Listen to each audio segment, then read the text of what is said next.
আন্তর্জাতিক রাজনীতিতে বিভিন্ন সমীকরণ সবসময় আলোচনার কেন্দ্রবিন্দুতে থাকে।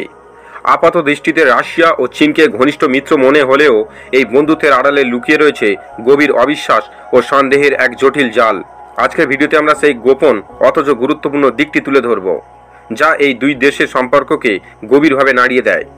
আমাদের অনুসন্ধানে উঠে এসেছে চাঞ্চল্যকর কিছু তথ্য, যা হয়তো অনেকের কাছে অজানা। সম্প্রতি ফাঁস হওয়া রাশিয়া ফেডারেল সিকিউরিটি সার্ভিসের একটি গোপন নথির প্রকাশ্যে এসেছে, যা রাশিয়া ও চীনের মধ্যকার চাপা উত্তেজনাকে স্পষ্ট করে তুলেছে। নথিটি থেকে জানা যায়, ইউক্রেনে রাশিয়ার সামরিক অভিযান গভীরভাবে পর্যবেক্ষণ করছে চীন।